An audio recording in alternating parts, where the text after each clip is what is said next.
రామచంద్ర నన్నేలేవో రక్షించేవో నేనే మెరుగా. ఆ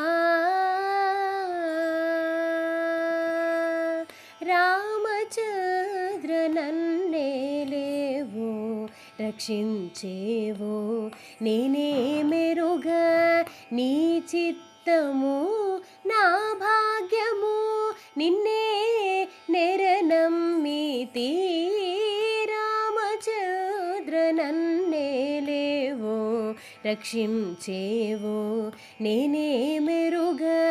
నీ చిత్తము నా భాగ్యము నిన్నే నెరనమ్మితి. రామచంద్ర నన్నేలేవో రక్షించేవో నేనే మెరుగా. శ్రీశ్రేణి ఛానల్కి శ్రోతలందరికీ కూడాను మరొకసారి స్వాగతం. ఈరోజు మనం విన్న ఈ కీర్తన సౌరాష్ట్ర రాగంలో కృతి చేయబడింది. రామదాసు వారి కీర్తన. హరిచందన చాలా చక్కగా పాడి వినిపించింది. మనకి ఎన్నో అద్భుతమైన గీతాలు మనకి అందించారు ఈ మహానుభావులంతా. ఈ పిల్లలంతా కూడాను చాలా చక్కగా పాడుతూ మనల్ని అలరిస్తున్నారు. మరొక వారికి అభినందనలు తెలుపుతూ ఆశీస్సులు తెలుపుతూ మనం యోగ వాసిష్టంలో నిన్న మనం ఈ భుషుండు అనే కాకి మహర్షి వశిష్ఠుల వారికి ఏ విధంగా ఆతిథ్యాన్ని ఇవ్వడమే కాకుండా తన కథంతా చెప్పుకొచ్చారు అని మనం చెప్పుకున్నాం. దాంట్లో వశిష్ఠుల వారు ఒక ప్రశ్న వేశారు. ఏమని? ఓ మహాత్మా, మీ సోదరులో ఒకరు కూడా కనిపించట్లేదేమిటి అని అడిగారు. అప్పుడు ఆయన ఏం చెప్తున్నారంటే, మహర్షి, మీకు తెలియందేముంది, ఎంత జీవన్ముక్తుడినైనా ఆయుర్దాయం ప్రారబ్ధానికి అధీనం కదా. క్రమక్రమంగా ఒక్కొక్క కల్పంలో ఒక్కొక్కరుగా వాడి వాడి ఆయుర్దాయాన్ని బట్టి నా సోదరులు విదేహ కైవల్యంలోకి వెళ్ళిపోయారు. కాలం మింగలేని వస్తువు ఏదైనా ఉంటుందా ప్రపంచంలో అని అన్నారన్నమాట.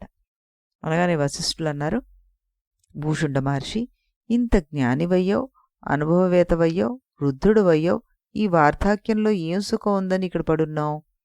ఇక్కడ నీళ్లు లేవు, నిప్పులు లేవు. పర్వతం ఎత్తుగా ఉండడం వల్ల 12 మంది సూర్యుల ఎండ ఒకేసారి తగులుతోంది. దాంతో పగటిపూట రాళ్లు కూడా పగిలిపోతున్నాయి. రాత్రిపూట 16 మంది చంద్రులు ఒకేసారి కనిపిస్తున్నారు. దీంతో మంచుగడ్డలు కూడా కుదించుకుపోతున్నాయి. ఇలాంటి చోట ఏం సుఖం ఉందని స్థిర నివాసాన్ని పెట్టుకున్నావయ్యా అంటూ అడిగితే, అప్పుడు భూషణుడు ఏమని చెప్తున్నారు? మహాత్మా, నుదుటి గీతని ఎవరు తప్పించగలరయ్యా? నీచజాతిలో పుట్టమని, ఆకాశంలో తిరగమని, అడవుల్లో తిరగమని, చెట్ల మీద బ్రతకమని బ్రహ్మదేవుడు ముందే మా మొహాన్న రాసేశాడు. అలాంటి వాళ్లకు ఇలాంటి జీవితం కాక మరేమిటి లభిస్తుంది చెప్పు? అయితేనేమి, ఆత్మానంద మహిమ వల్ల నాకివేమీ పట్టడం లేదు. పగలుపూట ఎండని, రాత్రిపూట మంచని చెప్తున్నారు. నేను ముసలివాణ్ణి. నా కంటికి ఆ వెలుగు ఈ వెలుగు ఒకటేలాగా ఉంది. రాత్రేదో పగలేదో కూడా తెలియడం లేదు. అయినా సరే చిరకాలాభ్యాస బలం వల్ల మూలాధార చక్రం నుంచి ఆజ్ఞాచక్రం దాకా ప్రసరించే ఉచ్ఛ్వాస నిశ్వాసల సంఖ్యను బట్టి కాలాన్ని నేను లెక్కేసుకుంటున్నాను. ఈ విధానాన్ని అజపజపం అంటారు. ప్రతి మనిషికి రోజు మొత్తం మీద 21,600 ఉచ్ఛ్వాస నిశ్వాసలు జరుగుతాయి. వాటిలో మూలాధారంలో 600, స్వాధిష్టానంలో 6,000, మణిపూరంలో 6,000, అనాహతంలో 6,000, విశుద్ధంలో 1000, ఆజ్ఞాచక్రంలో 1000, సహస్రంలో 1000 జరుగుతాయి. వీటిని అనుక్షణం గుర్తించుకుంటూ ఆయా చక్రాల్లో గల వం, షం, షం, సం వంటి బీజాక్షరాలను, హంసహ ఇత్యాది మంత్రాదులను, ఆయా చక్రాధిపతులైన గణపత్యాది దేవతలను ఆత్మ భిన్నంగా అనుసంధానం చేసుకుంటూ రావడమే అజపజప విధానము. దీన్ని రహస్యవేత్తలైన గురువుల వద్ద ఉపదేశం పొంది అవిచ్ఛిన్నమైన జాగరూకతతోటి అనుష్ఠించే యోగులకు కాలతత్వం స్వయంగా సాక్షాత్కరిస్తుంది. కనుక వారు కాలగణన కోసం సూర్యచంద్రాదుల మీద ఆధారపడాల్సిన అవసరం ఉండదని యోగశాస్త్రం చెప్తోంది కదా. ఇక సుఖం అంటావా? విచారణా బలం చేత నా బుద్ధి ప్రపంచంలో అలా సారమేదో అసారమేదో గ్రహించేసింది. అందుచేత మామూలు కాకులకు ఉన్నట్లుగా నాకు సుఖదుఖాల వల్ల సంక్షోభం కలగడం లేదు. నేను ఈ సంసారాలను వదిలిపెట్టానా అంటే వదిలిపెట్టడం లేదు, పట్టుకుని ఉన్నానా అంటే పట్టుకుని లేను. మీలాంటి ఉత్తమ పురుషులు అనేక మంది అనుగ్రహించడం వల్ల ఈ మనసు జీవయాత్రకు కావలసినంత వరకు వ్యవహారాలు చేస్తున్నా రాగద్వేషాది వృత్తుల్లో జారిపోవడం లేదు సుమా. ఇప్పుడు సాక్షాత్తుగా మీ దర్శనం జరిగింది. నా పాపాలన్నీ పూర్తిగా పటాపంచలైపోయాయి. ఇంకా నా జన్మ సఫలమైపోయింది. ఇలా నేను భావిస్తున్నాను. ఇక స్థిర నివాసం ఎందుకు ఏర్పట్టుకున్నారు అని మీరు అడుగుతున్నారు కదా. ముసల్ని వాణ్ణి కదా, మాటి మాటికి గూళ్ళు మార్చుకోవడం అంటే మార్చుకోలేను, శక్తి అయిపోయింది. ఈ చెట్టు అయితే కాస్త స్థిరంగా ఉంది. పూర్వం హిరణ్యాక్షుడు కింద ఉండే భూలోకాన్ని చాపచుట్టుగా చుట్టడం చూశాను. అప్పుడు కూడా ఈ చెట్టు కదల్లేదు సుమా. మరొకప్పుడు శ్రీ మహావిష్ణువు పై 2 చేతులతోటి మేరు పర్వతాన్ని గట్టిగా పట్టుకుని క్రింద 2 చేతులతోని వసుంధరా పర్వతాన్ని పెకిలించి క్షీరసముద్రంలో మహాకూర్మం మీద పెట్టారు. సముద్రమథనం జరిగింది. అప్పుడు కూడా ఈ చెట్టు కదల్లేదు సుమా. సంకర్షణ రుద్రుడు ఆదిశేషుడు ఆకారాన్ని ధరించి భూమిని మోస్తానని మొదలుపెట్టి చివరికి మోయలేక తన 1000 పడగల్లోని ప్రళయాగ్ని జ్వాలలను కక్కి ముల్లోకాలను భస్మీపట్లం చేసేటప్పుడు కూడా ఈ చెట్టు కదలలేదు. అందుచేత ఈ చెట్టు మీద ఈ పాతగూట్లో ఇలా పడున్నాను అంటూ చెప్పారు. అప్పుడు వశిష్ఠుల వారు అన్నారు, మహాత్మా, ముసలమ్మ కథలు చెప్తున్నట్లే చెప్తూ సాంకేతికంగా మాట్లాడుతున్నావు నువ్వు చెప్పినవన్నీ బ్రహ్మదేవుడి జీవితకాలంలో ఆయన ఒక పగటి కాలం పూర్తయినప్పుడు వచ్చే కల్పాంత ప్రళయ సన్నివేశాలకు కొంచెం వెనక ముందుగా అనిపిస్తుంది నాకు. మరి బ్రహ్మదేవుడికే ఆయుర్దాయం చెల్లినప్పుడు వచ్చిపడే బ్రహ్మ ప్రళయ సమయంలో ఈ చెట్టు ఏమైపోయింది? చెట్టు లేకపోతే నువ్వేమైపోతావు? ఇలాంటి పరిస్థితి నీకెప్పుడూ తారసపడలేదా అంటూ అడిగారు. అప్పుడు మహర్షి, తమరికి తెలియంది ఏముంది చెప్పండి. ఇలాంటి బ్రహ్మ ప్రళయంలో ఈ చెట్టు నామరూపాలు లేకుండా పోతుంది. ఆకాశ ఏవ తిష్టామి విగతాఖిల కల్పన స్తబ్ధ ప్రకృతి సర్వాంగో మనోర్నిర్వాసనం యథా అన్నారు. అప్పుడు నాకు ఆకాశమే ఆధారం. నా మనస్సులో ఉండే కల్పనలన్నీ అప్పుడు మటుమాయమైపోతాయి. నా అవయవాల స్వభావాలన్నీ నిశ్చలమైపోతాయి. అప్పుడు నేను వాసన లేని మనసులాగా అయిపోతాను. అలాంటి బ్రహ్మప్రళయం వచ్చిపడేటప్పుడు ఎక్కడెక్కడి సూర్యుళ్ళు రాలి పడిపోతూ ఉంటారు. అప్పుడు నేను వారుణీం ధారణాం బద్వా, నేనే వరుణి దేవుణ్ణి అనే చిత్త ధారణలో నిశ్చయంగా ఉండిపోతాను. ప్రళయవాయువు పేట్రేగిపోతుంటే పర్వతీం ధారాణాం బద్వా అని నేనే పర్వతాన్ని అనే చిత్త ధారణతోటి నిశ్చలంగా ఉంటాను. ప్రపంచమంతా జలమయం అయిపోయి మహాసముద్రంలా కనబడుతున్నప్పుడు వాయవీం ధారాణాం బద్వా, నేను వాయువుననే చిత్తధారణతోటి ఆకాశంలో తేలిపోతూ ఉంటాను. పంచభూతాది సమస్త తత్వాలు పూర్తిగా అంతరించిపోయినప్పుడు సుషుప్తావస్థయా తావాత్ తిష్టం అచల రూపాయ, చివరికి మిగిలే భూమాఖ్య స్థానంలో సుషుప్తావస్థలో ఏకరసీభూత స్థితిలో నిర్వికల్ప సమాధిలో నిశ్చలంగా ఉండిపోతాను. మళ్ళీ కొంతకాలానికి క్రొత్త బ్రహ్మ అనేవాడు మళ్ళీ సృష్టి మొదలు పెడతాడు. అప్పుడు మళ్ళీ అక్కడికి ఇలాంటి చెట్టే మొలుస్తుంది. ఆ సమయానికి ప్రారబ్ధ బలం వల్ల నేను నిర్వికల్ప సమాధిని విడిచిపెడతాను. మళ్ళీ నా మనస్సు ఇంద్రియాలను పనిచేయడం ప్రారంభిస్తాయి. నేను వచ్చి ఈ చెట్టు మీద మళ్ళీ మకాం పెడతాను. ఇలాగా ఎన్నోసార్లు జరిగిందండి అంటూ చెప్పాడు. భూషుండా, నీ ధారణ నిజంగా అద్భుతమయ్యా. దీని బలం వల్ల నువ్వు ఎన్నో బ్రహ్మకల్పాలని దాటి ఇలా చిరంజీవిగా ఉంటున్నావు. ఇలా ఇతర యోగులు ఎందుకు ఉండలేరు, ఎందుకు ఉండరు అంటూ వశిష్ఠ మహర్షి ఆయన్ని ప్రశ్నించారు. అప్పుడు భూషణుడు అన్నాడు, బ్రహ్మర్షి, యోగసిద్ధుల్లో ఒకరిని ఒకరితో పోల్చడం సాధ్యం కాదండి. ఎవరి భవితవ్యం వారిది. అది నియతి యొక్క బలం. నియతి అంటే మనం ఇదివరకు కూడా చెప్పుకున్నాం, పరమేశ్వరుడి సంకల్పం అని. సంకల్పం చేత, ఆ పరమేశ్వరుడి సంకల్పం చేత నా సంకల్పానికి బలం కలుగుతోంది. ఆ బలం చేత బ్రహ్మలు మారినా ఈ కొండ మీద ఈ చెట్టు ఇలాగే పుడుతోంది. ఇది పరమేశ్వరుడు నాకు నిర్ణయించిన నియతి అని ఆయన చెప్పారు. అప్పుడు వశిష్ఠ మహర్షి ఆయన అడుగుతున్నారు, భూషుండా, అనేక బ్రహ్మప్రళయాలను చూశావు కదా, వాటిలో నీకు ఆశ్చర్యంగా కనిపించిన సన్నివేశాలేమిటి అని అడగగానే భూషణుడు ఏమని చెప్తున్నాడు, బ్రాహ్మణోత్తమ, ఎన్నని చెప్పాలి చెప్పండి. భూమి అంతా సముద్రంలో మునిగిపోయి బ్రహ్మ విష్ణు మహేశ్వరులు తప్ప మరో జీవి లేని సన్నివేశాన్ని నేను చూశాను. జీవులే కాదు, గడ్డి పరకలు కూడా లేకుండా 4 యుగాళ్ల పాటు రాళ్లమయమై ఉన్న భూమిని కూడా నేను చూశాను. 11,000 సంవత్సరాల పాటు భూమి మొత్తాన్ని బూడిద వంటిది కప్పి ఉండడం కూడా నేను చూశాను. భూమి చుట్టూ తిరిగే కాంతి వలయాలు గడ్డకట్టి సూర్యచంద్రులు తయారు కాకుండా ఉన్న పరిస్థితిని కూడా నేను చూశాను.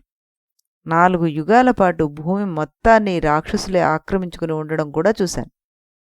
ఆ రాక్షసులు మొత్తం భూమి చుట్టూ ఉన్న ఆకాశాన్ని ఆక్రమించడం చేత భూమి అంతా అంధకార బంధురం అయిపోవడం కూడా నేను చూశాను. 10,000 సంవత్సరాల పాటు భూమి మొత్తం ఆ రాక్షసులు ఎముకలతో నిండిపోవడం కూడా చూశాను.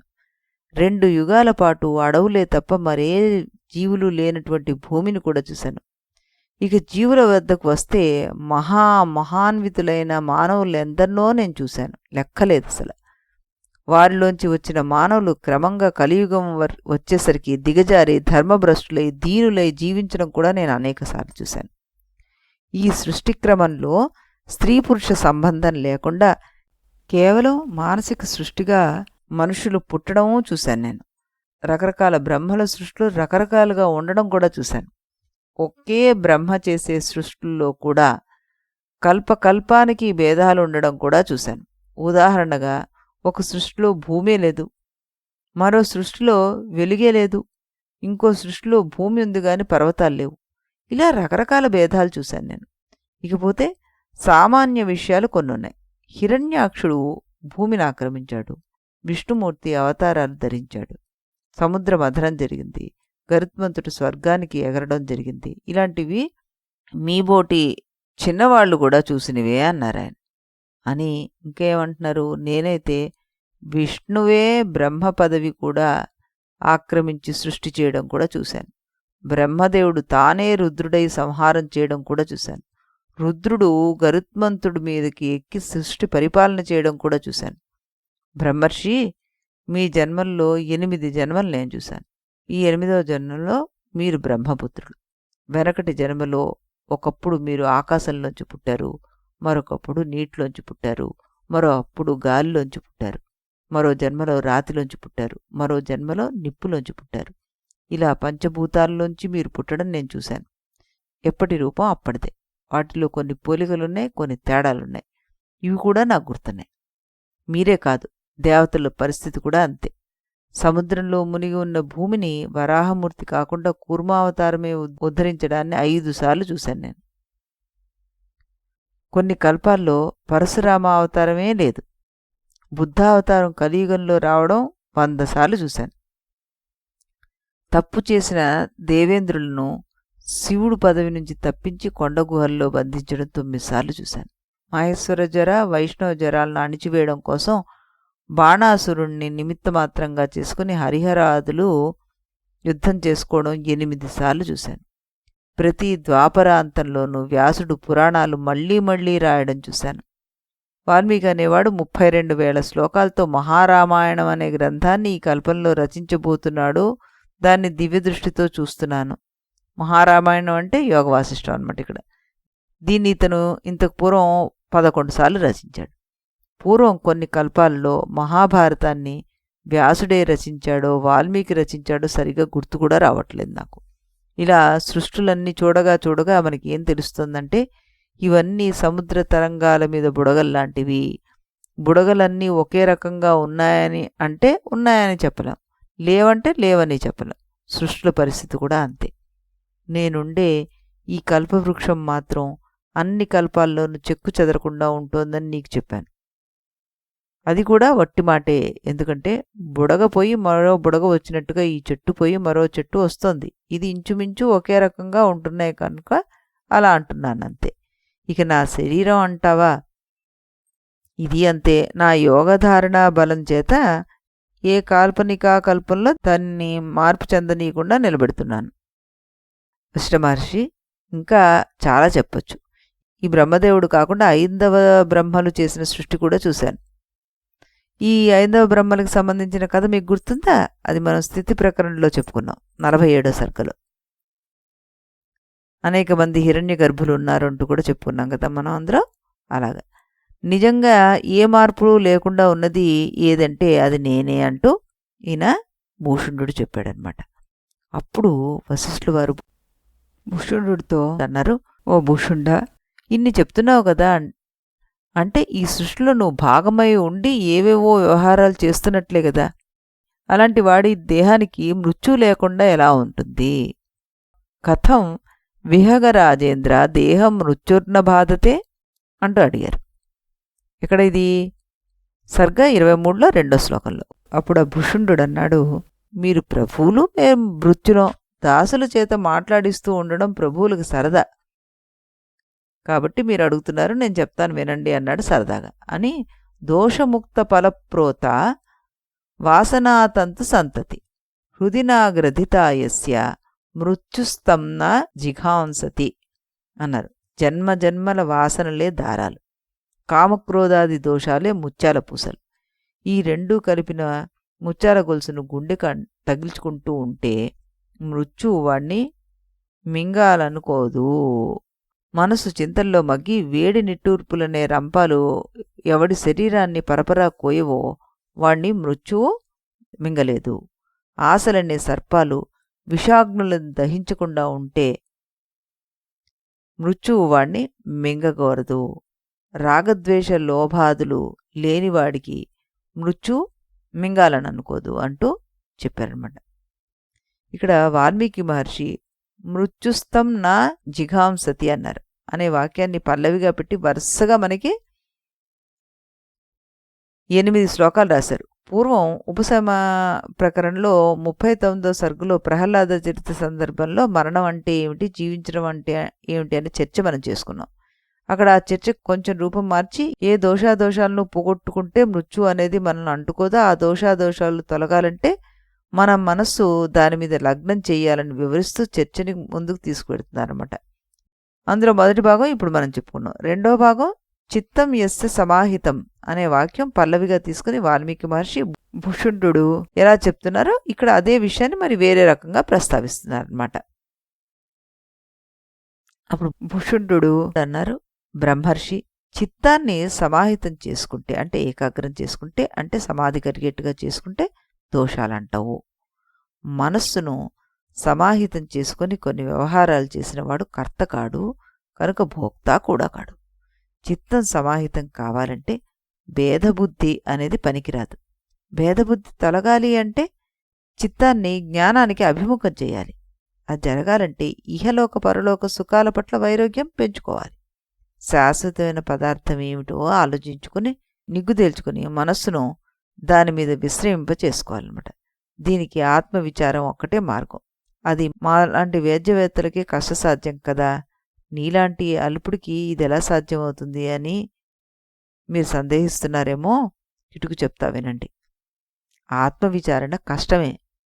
దానికి కొంతమంది చెలికత్తలున్నారు.